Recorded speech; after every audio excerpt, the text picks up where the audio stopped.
Okay, so I'm back, and what I've got going on here is I've got the radio components already wired in and connected.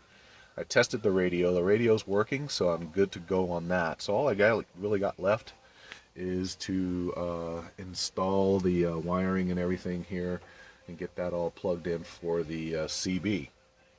So now what I'm doing is I'm looking for a spot so that I can install this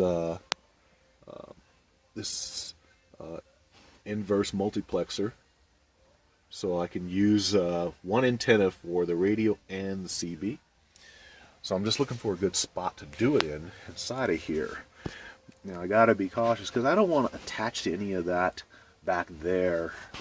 It's nice and wide, but that's all the venting for the heating and cooling. So I don't really want to put a hole in any of that to attach something. Although I am kind of sort of playing with the idea of maybe using some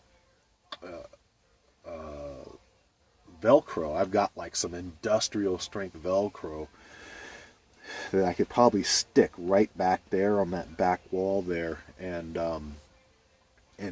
this box would probably stay. It doesn't need to be grounded. Everything else is grounded, so it just needs to be just attached somewhere securely. So I'm actually thinking I might actually do that and just attach it with this Velcro that I've got. It's just to hold it in place. Plus, if down the road I damage the antenna, I'm going to have to retune it anyway. So that means I'll have to pull all this out to get to it. But just my experience in the past when I installed a remote start in this vehicle for the winter, it just directly up under here in this area here, there's not a lot of room to play with. There's a lot going on in there, so but this is pretty wide open, and here, so I think that's what I'll do. So let me make a decision and I'll be back. Okay, so I've decided that I'm going to use this is made by 3M, and these are called damage-free picture hangers. And basically, they're just kind of like a really strong type of hook and loop. Not exactly Velcro, as you would think, because Velcro has like a material side and a plastic hook side. This is more like just hooks that hook on each other, two plastic sides. And these are rated at 12 pounds. They can hold 12 pounds each. Pair of these can hold 12 pounds connected to each other. So that's what they're rated at. So I figure that's more than enough to hold this inverter in that spot right there where I can get to it. And I'm going to try and test fit this.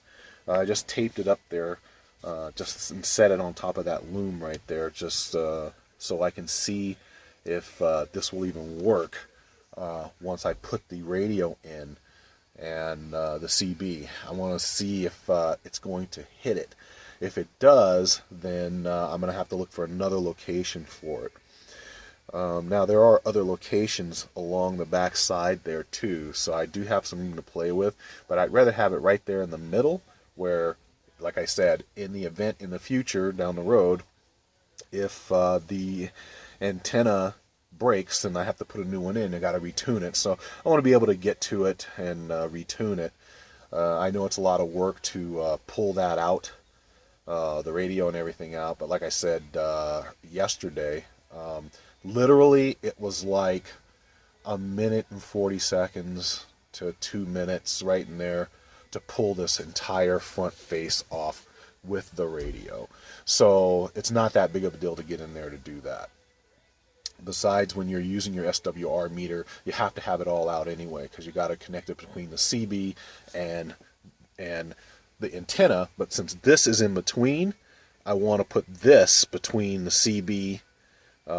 I want to use this, then the SWR meter, and then the CB. So everything that's going to be in line in normal use, I want to put that behind the SWR meter.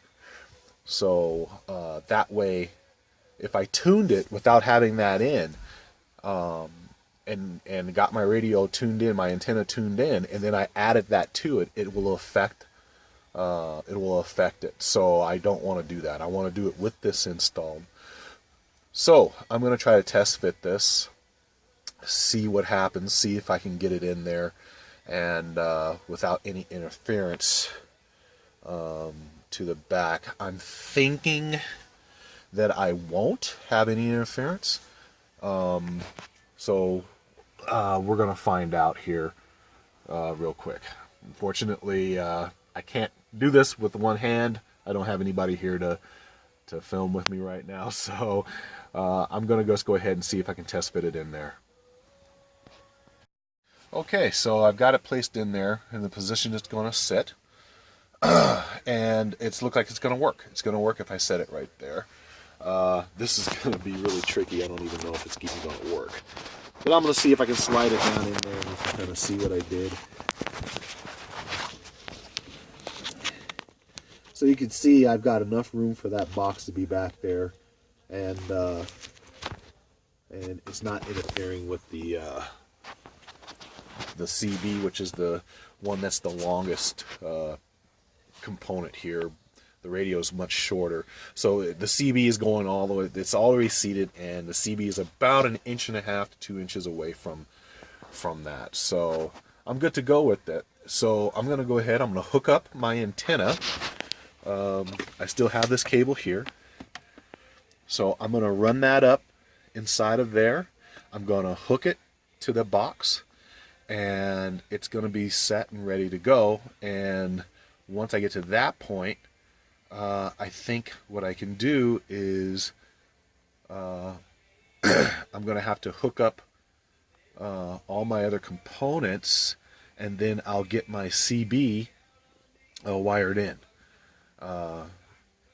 Once again, I'm being very cautious not to turn my CB on, not to work it, because, like I said, I probably should have done the research last night, but for some odd reason or another, if your antenna is not tuned and you're running that CB, it will burn it up. I'm not sure if it's like trying to pull a signal down, it's getting hot. I don't know why it does that, but it does. So when I finally go and turn this thing on, it will be to actually tune it. And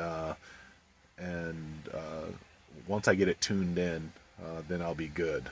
But until I get it tuned in, I have to leave everything out, because once it's tuned in, then I have to remove that SWR meter. Okay, so I'm going to hook all this up and then start getting ready to hook up all my power to the CB. Okay, so I fished it down back through and brought it up through here. And this is about how much cable I've got left, so I'm just going to slip it in behind there loosely.